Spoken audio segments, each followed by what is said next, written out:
हरे कृष्णा। श्रीमद् भागवतम स्कंध 1 अध्याय 12 श्लोक नंबर 13। तस्या प्रीता मना राजा विप्रेर्धुम्या कृपादिभिः जाता कं कारयामास वाचयित्वा च मङ्गलम्। तस्या प्रीता मना राजा विप्रेर्धुम्या कृपादिभिः जातकं कारयामास वाचयित्वा च मंगलम। अनुवाद और तात्पर्य श्रील प्रभुपाद के द्वारा। श्रील प्रभुपाद की जय। अनुवाद। महाराज परीक्षित के जन्म से अत्यंत संतुष्ट हुए राजा युधिष्ठिर ने जात संस्कार करवाया। धौम्य, कृपा इत्यादि विद्वान ब्राह्मणों ने शुभ स्तोत्र का पाठ किया। तो जन्म के बाद जात संस्कार होता है बच्चों का।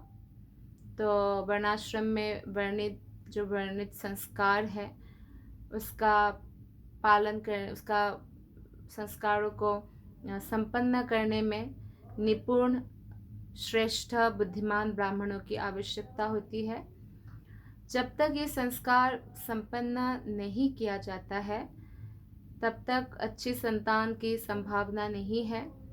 और इस कलियुग में लोग इन संस्कारों को जन्म से लेके, जन्म के बाद, जैसे जन्म लेने से पहले ही जिस दिन बीज रोपण होता है माता के गर्भ में, गर्भधारण संस्कार से शुरू होता है और मृत्यु तक दाह संस्कार होता है लास्ट में।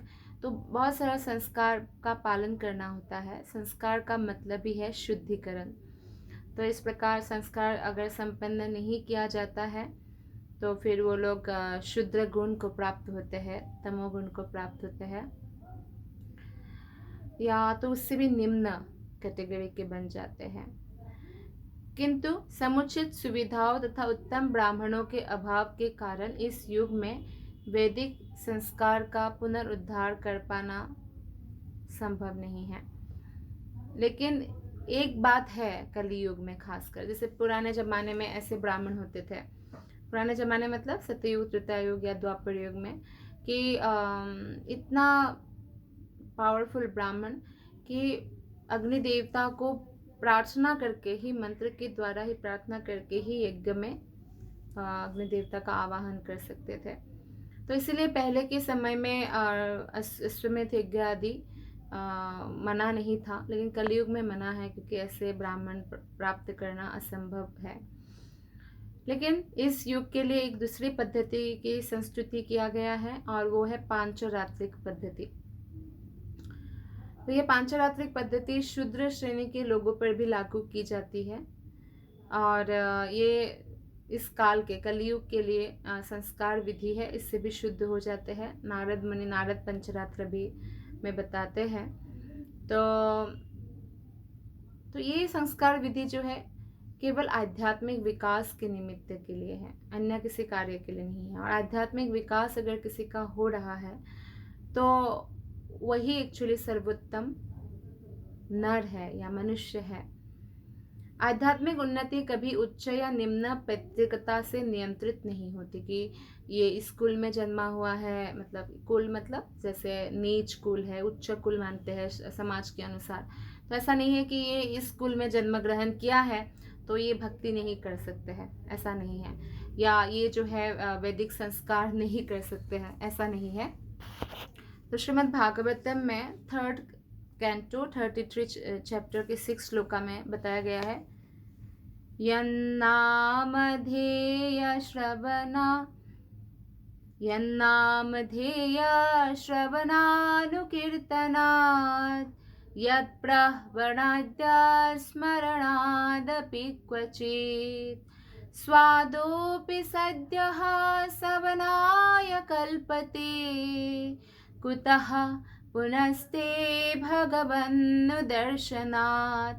इस श्लोक में बताया गया है कि अगर कोई भगवान के नाम का कीर्तन करते हैं, भगवान का नाम का श्रवण करते हैं, भगवान के लीला गुण धाम आदि के बारे में श्रवण करते हैं, भगवान को नमस्कार करते हैं, अगर वो स्वादोपि सद्य सवनाय कल्पते, अगर वो कुत्ता खाने वाला भी हो, लेकिन अगर वो हरि भक्ति को ग्रहण कर लिया, सवनाय कल्पते, वो वैदिक सारे यज्ञ करने के लिए योग्य बन जाता है। तो इसलिए जो ऐसे अपप्रचार करते हैं ना कि नहीं नहीं, जो ब्राह्मण कुल में जन्म लेता है भले ही उसमें कितना गुण हो ना हो, वही वैदिक वो कर सकते हैं और कोई नहीं कर सकते हैं, ऐसा नहीं है। शास्त्र के अनुसार ऐसा नहीं है।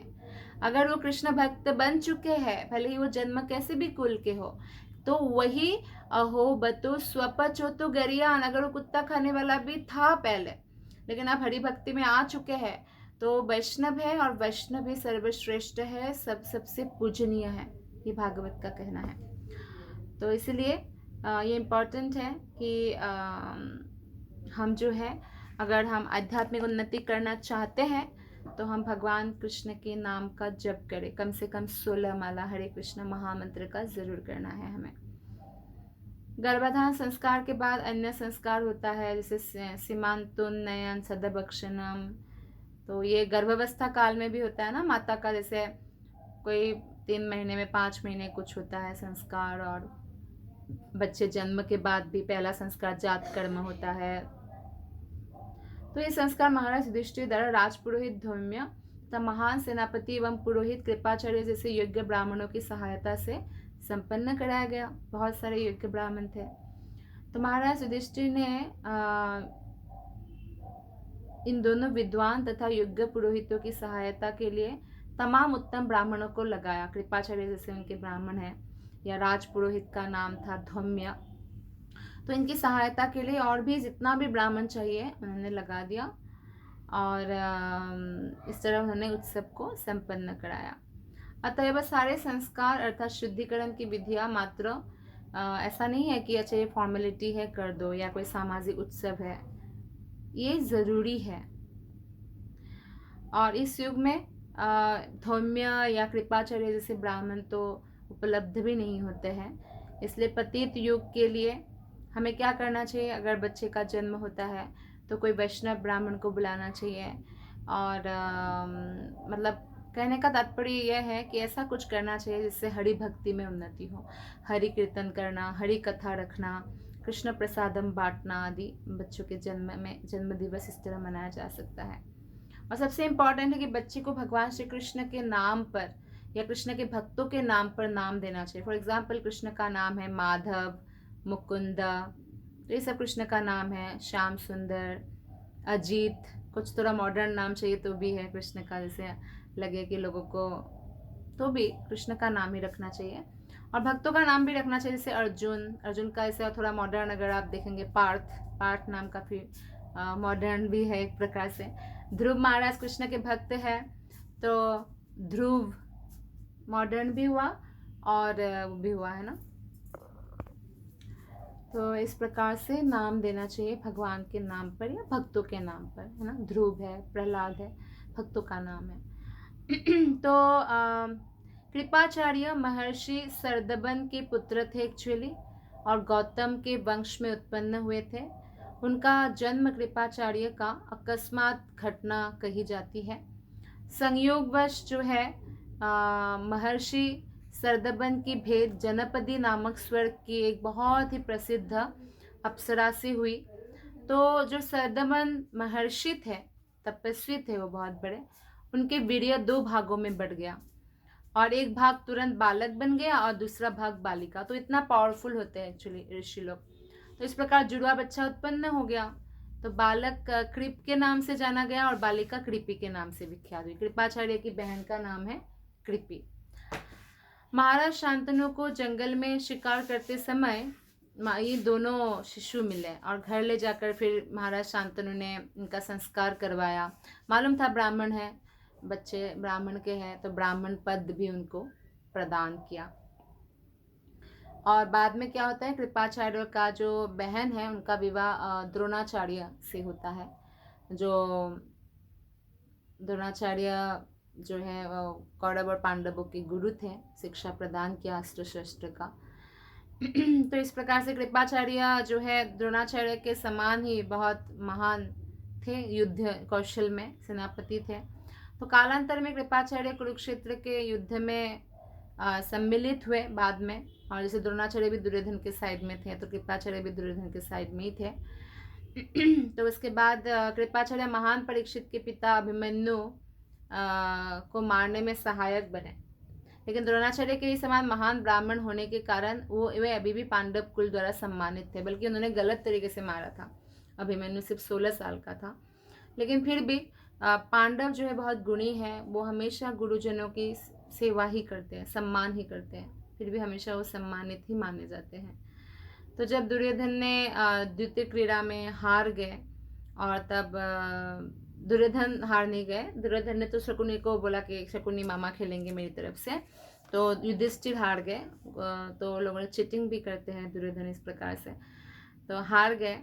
तो फिर उनका वनवास हुआ, तो फिर इस प्रकार द्वितीय क्रीड़ा में हारकर वन चले गए। तो धृतराष्ट्र ने उनके मार्गदर्शन के लिए कृपाचार्य को नियुक्त किया। युद्ध समाप्त होने पर कृपाचार्य पुनः राजसभा के सदस्य बन गए, और महाराज परीक्षित के जन्म के समय जन्मोत्सव को सफल बनाने के लिए उन्हें वेद मंत्रोच्चार करने के लिए आमंत्रित किया गया। तो ऐसा कृपाचार्य को सम्मान करते ही थे, जैसे द्रोणाचार्य को सम्मान करते थे। कृपाचार्य युद्ध में नहीं मारे गए थे, तो धृतराष्ट्र के सारे पुत्र मारे गए, लेकिन युद्ध के बाद भी कृपाचार्य को सम्मानित किया ही उस पद से, ऐसा नहीं है कि नहीं किया। क्योंकि ये जो महर्षि गण है, जैसे कृपाचार्य है या भीष्म पितामह है, द्रोणाचार्य है, ये लोग ऐसे हैं कि अपना कर्तव्य बस पालन करते हैं। वो पांडवों को बहुत प्रेम करते, कोई ईर्ष्या नहीं करते थे। तो इस प्रकार जो है उन्होंने परीक्षित महाराज का जात संस्कार आदि किया।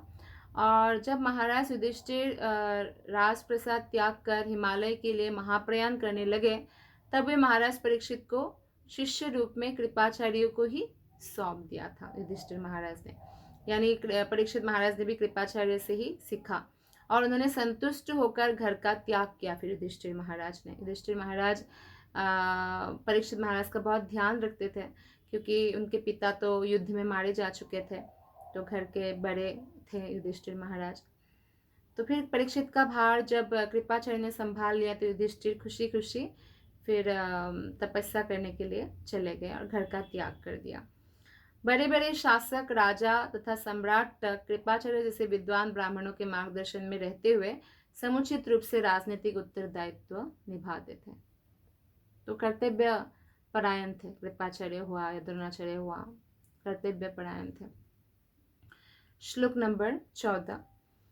हिरण्यं गामहिं ग्रामन् हस्त्यस्वान्द्रीपतिर्वरान् प्रादात् स्वन्नं च विप्रेभ्यः प्रजातीर्थे सतीर्थवीत्। पुत्र के जन्म लेने पर राजा ने ब्राह्मणों को बहुत दान दिया, सोना दान दिया, भूमि जगह दान दिया, गांव भी दान दिया, पूरा पूरा गांव जैसे किसी ब्राह्मण को दे दिया, हाथी, घोड़ा, उत्तम अस्त्र शस्त्र भी दान में दे दिया, क्योंकि वे जानते थे कि कैसे, कहाँ और कब दान देना चाहिए।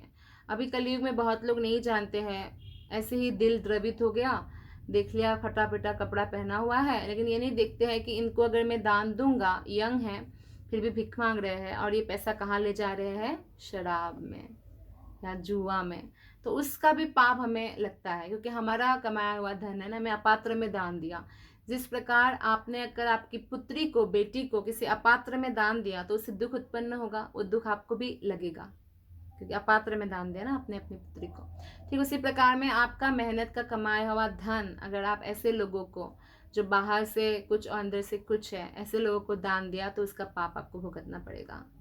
भले आप पाप ना करें, आधा पाप लगेगा। फॉर एग्जाम्पल, आपका दान ले जाके आपने कुछ 100 रुपये दिया था, उसने कुछ शराब खरीद लिया, उसका आधा पाप आपको लगेगा, आपने पाप नहीं किया तो भी। इसलिए हमें कब दान देना चाहिए, कैसे दान देना चाहिए, कहाँ देना चाहिए, ध्यान में रखना चाहिए। ऐसे ही दान नहीं देना चाहिए। खासकर कृष्ण भक्तों को जो क्योंकि कृष्ण भक्त कृष्ण की सेवा में धन को लगाएंगे, उनको मालूम है कृष्ण के लिए आया हुआ एक भी रुपया अगर उनके पॉकेट में गया भक्ति नष्ट हो जाएगा। तो कृष्ण भक्त के लिए भक्ति ही सर्वोपरि है। सब कुछ नष्ट हो जाए लेकिन भक्ति नष्ट नहीं होना चाहिए। अम्बरीश महाराज को आपने देखा, एकादशी का पारण जल से कर लिया था उन्होंने, क्योंकि एकादशी का अपराध लगने पर भक्ति नष्ट होने का चांस था।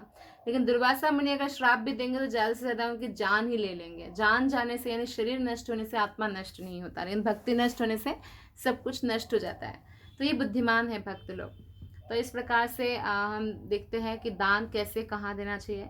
ब्राह्मणों को, ब्राह्मण कौन है? जो भगवान के भक्त हैं, उनको दान दिया उन्होंने। और जो ब्राह्मण लोग, ऐसा नहीं कि उनको तो बहुत सारा दान मिलता था, सोना भूमि हमेशा राजा लोग देते थे, पर दान ब्राह्मण क्या करते हैं? ब्राह्मण 6 कार्य करते हैं। यज्ञ करते हैं, यज्ञ कराते हैं, मतलब दूसरों के यहाँ भी यज्ञ कराते हैं, खुद भी यज्ञ करते हैं, दान लेते भी हैं और दान देते भी हैं, पठन भी करते हैं, पढ़ते हैं शास्त्र और दूसरों को पढ़ाते भी हैं, है ना। तो इसमें 3 कंपलसरी है, 3 कंपलसरी नहीं है। जैसे यज्ञ करना कंपलसरी है, लेकिन कराए ना कराए वो कंपलसरी नहीं है। जैसे दान देना कंपलसरी है, दान ले ना ले वो कंपलसरी नहीं है। या शास्त्र पढ़ना कंपलसरी है, पढ़ाए ना पढ़ाए वो डिपेंड करता है। तो इसलिए केवल ब्राह्मणों तथा सन्यासियों को गृहस्थों से दान ग्रहण करने का अधिकार प्राप्त है। समस्त संस्कारों के विभिन्न अवसरों पर, विशेष रूप से जन्म, विवाह तथा मृत्यु के संस्कारों के समय ब्राह्मणों को धन वितरित किया जाता है, क्योंकि ब्राह्मण ही मानव जाति की प्राथमिक आवश्यकता के लिए सर्वश्रेष्ठ सेवा प्रदान करते हैं। ब्राह्मण आध्यात्मिक या शास्त्रों के अनुसार हमें गाइडेंस देते हैं। तो इन अवसरों पर स्वर्ण, भूमि, ग्राम, घोड़े, हाथी तथा अन्न के साथ समस्त भोज्य सामग्री के रूप में प्रचुर दान दिया जाता है। अतः ब्राह्मण वास्तव में निर्धन नहीं होते थे, उल्टे उनके पास बहुत सारा सोना, भूमि, गांव भी रहता था, घोड़ा, हाथी रहता था। तो उनको कोई कमाने की, पहले के ब्राह्मण को कोई आवश्यकता नहीं पड़ती थी, कि इतना उनको मिल जाता था, और इसके बदले वे संपूर्ण समाज के कल्याण हेतु अपने आप को समर्पित कर देते थे, आध्यात्मिक कल्याण हेतु। इस श्लोक में तीर्थविद शब्द बहुत महत्वपूर्ण है, क्योंकि राजा को पता था कि कहाँ और कब दान दिया जाए। दान कभी व्यर्थ नहीं जाता है। शास्त्रों के अनुसार दान उन व्यक्तियों को दिया जाना चाहिए जो अपने आध्यात्मिक प्रबुद्धता के बल पर दान लेने के लिए पात्र होते हैं। भक्त को दान देना चाहिए, क्योंकि वो कृष्ण की सेवा में दान को लगाएंगे। तथाकथित दरिद्र नारायण, जो अनधिकृत व्यक्तियों द्वारा परम भगवान के बारे में फैलाई गई एक भ्रांत धारणा है कि गरीबों की सेवा करो भगवान की सेवा होगा, ये भ्रांत धारणा है। तो ऐसे किसी को भी दान नहीं देना चाहिए, सुपात्र को दान देना चाहिए। अगर जैसे कोई खाने के लिए इतना हालत खराब है कि खाने के लिए मांग रहे हैं, तो आप उनको कृष्ण प्रसाद खिला सकते हैं। कृष्ण प्रसाद आप दुनिया के किसी भी व्यक्ति को दे सकते, कितना भी पापाचारी हो, दुराचारी हो, गरीब से गरीब हो, शराबी हो, जुआरी हो, चाहे कोई भी हो। लेकिन अगर आपने उनको अपात्र को पैसा दे दिया और आपका पैसा का गलत उपयोग हुआ, तो आपको इसका पाप लेना पड़ेगा। इसलिए गरीब देखे तो हमेशा प्रसाद खिलाए, कुछ खिलाए, प्रसाद कुछ मतलब प्रसाद खिलाए, इससे लाभ होगा उसको भी और हमको भी लाभ होगा, उसको भी भक्ति मिलेगा, हमें भी भक्ति मिलेगा।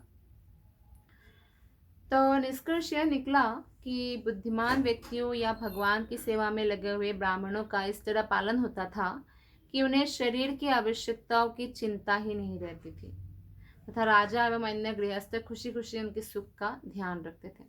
तो शास्त्रों का आदेश है कि जब तक शिशु नाल द्वारा माता से जुड़ा रहता है, एक नाल से जुड़ा रहता है ना माता के गर्भ में, तब तक शिशु माता के शरीर का एक भाग माना जाता है। लेकिन जैसे ही नाल काट दी जाती है, शिशु माता से विलग होता है, तभी जात कर्म संस्कार संपन्न किया जाता है, नाल काटना। नवजात शिशु को देखने के लिए प्रशासी देवता यानी लोकपाल और परिवार के पूर्व पुरुष भी आते हैं। नवजात शिशु को देखने देवता लोग आते हैं, हमारे पितर लोग आते हैं, और समाज के आध्यात्मिक विकास के लिए उचित व्यक्तियों को धन वितरित करने के लिए इस अवसर को इसलिए समुचित माना जाता है। इसलिए अगर आप हरिनाम कीर्तन करेंगे तो देवता भी प्रसन्न, पितर भी प्रसन्न, भक्त ब्राह्मण प्रसन्न, 2 प्रकार के ब्राह्मण, एक वैष्णव ब्राह्मण, और एक कर्मकांडी ब्राह्मण, सब प्रकार के ब्राह्मण भी प्रसन्न, समस्त प्राणी भी प्रसन्न हो जाएंगे। तो इसलिए हमें उस हिसाब से दान देना चाहिए। श्लोक नंबर 15। तमोचुर्ब्राह्मणास्तुस्ता राजनं प्रश्रयान्वितम् एषा यस्मिन् प्रजातन्तो पूर्णं पौरवर्षभ। राजा के दान से अत्यधिक संतुष्ट विद्वान ब्राह्मणों ने राजा को पूर्वों में प्रधान कहकर संबोधित किया और बताया कि उनका पुत्र निश्चय ही पूर्वों की परंपरा में है। श्लोक नंबर 16। देवेना प्रतिघातेन शुक्ले संस्थामुपेयुषे रातो वनुग्रहार्थाय विष्णुना प्रभविष्णुना। ब्राह्मणों ने कहा कि उनके पुत्र के बारे में बोल रहे, परीक्षित महाराज जो जन्म लिया है उनके बारे में भविष्यवाणी करते हैं ना ब्राह्मण लोग, जो उन्होंने कहा कि यह निष्कलंक पुत्र आप पर अनुग्रह करने के लिए सर्वशक्तिमान तथा सर्वव्यापी भगवान विष्णु द्वारा बचाया गया है। सर्वशक्तिमान कृष्ण के द्वारा एक्चुअली बचाया गया है। पेट के अंदर ही ब्रह्मास्त्र से रक्षा किया भगवान ने। उसे तब बचाया गया जब वो दुर्निर्बाध अतिदेवी अस्त्र द्वारा नष्ट होने ही वाला था। ब्रह्मास्त्र चलाया था ना अश्वत्थामा ने। तो सर्वशक्तिमान तथा सर्वव्यापी विष्णु भगवान कृष्ण द्वारा शिशु परीक्षित को 2 कारणों से बचा लिया गया था। पहला कारण क्या था कि भगवान का विशुद्ध भक्त थे परीक्षित महाराज। पहले ही पेट में थे लेकिन पूर्व जन्म से ही वो भक्त थे और विशुद्ध भक्त होने के कारण जो है अपने माता के गर्भ में वो शिशु निष्कलंक था। दूसरा कारण था कि यह शिशु पुण्यात्मा राजा युधिष्ठिर के पवित्र पूर्वज पुरु के वंश का एकमात्र उत्तराधिकारी था। यानी मतलब वो कोई साधारण बालक था ही नहीं, वो बहुत स्पेशल बालक था।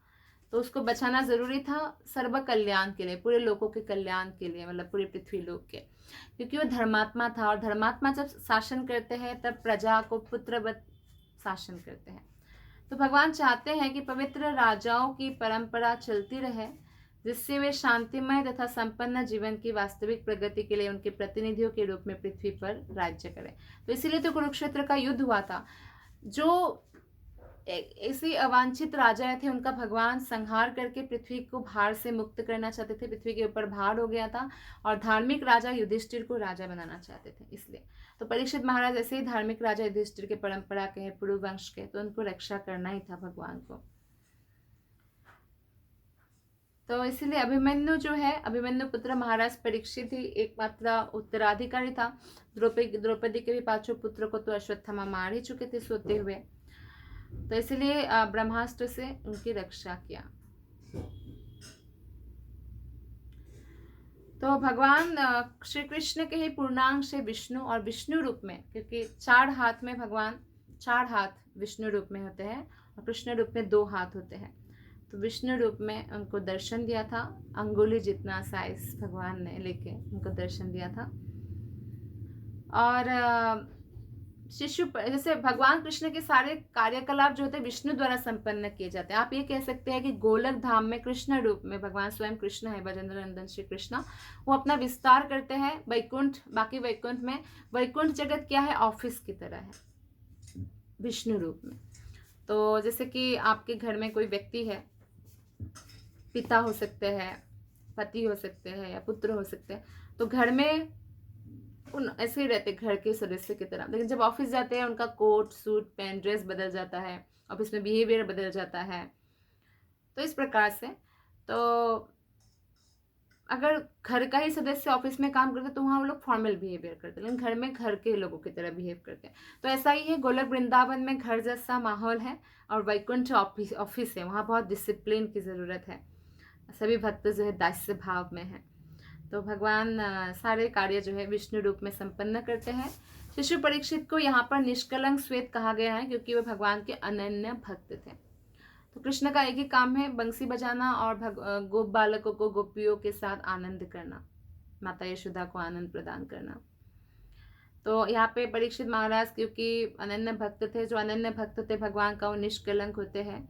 भगवान के ऐसे अनन्य भक्त इस धरा पर भगवान के कार्य को संपन्न करने के लिए ही प्रकट होते हैं। भगवान चाहते हैं कि भौतिक सृष्टि के आगे पीछे मंडराने वाले बद्ध जीवों का उद्धार हो, जिससे वे भगवत धाम वापस आ सकें। इसलिए भगवान बार बार धरातल पर आते हैं, जिससे हम भगवत धाम वापस जाए, समस्त दुख कष्टों का निवारण हो जाए। इस तरह भगवान वेदों जैसा दिव्य साहित्य निर्मित करके संतों तथा साधुओं को दूत के रूप में भेजकर अपना प्रतिनिधि अर्थात गुरु नियुक्त करके उनकी सहायता करते। किनकी? हमारी बद्ध जीवात्माओं की सहायता करते हैं। भगवान अपने प्रतिनिधियों को भेजते हैं, अपने दूत गुरु रूप में भेजते हैं। इसलिए परंपरागत होना चाहिए गुरु। ऐसा नहीं कि आसमान से आए और आज से गुरु हो गए, ऐसा नहीं होना चाहिए। परंपरा से होना चाहिए और कोई भी गुरु को अपने गुरु का पक्का शिष्य होना चाहिए, सारे शास्त्र गुरु से सीखा हुआ होना चाहिए। तो ऐसा दिव्य साहित्य, ऐसे दूत और भगवान के ऐसे प्रतिनिधि निष्कलुष श्वेत होते हैं, क्योंकि भौतिक गुणों का कल्मश उन्हें स्पर्श तक नहीं कर पाता। जब भी उन्हें विनाश का संकट आता है तो भगवान हमेशा भक्तों की रक्षा करते हैं। और अश्वत्थामा ने बालक परीक्षित पर ब्रह्मास्त्र छोड़ा तो भौतिकतावादी व्यक्ति लोग कई बार भक्तों पर ईर्ष्या करते हैं, द्वेष करते हैं, तो भगवान उनकी रक्षा करते हैं। तो इस प्रकार जो है सर्वशक्तिमान भगवान ने परीक्षित महाराज को रक्षा किया, क्योंकि वो एकमात्र उत्तराधिकारी थे और धर्मात्मा परिवार के। इसलिए धन्यवाद। हरे कृष्णा।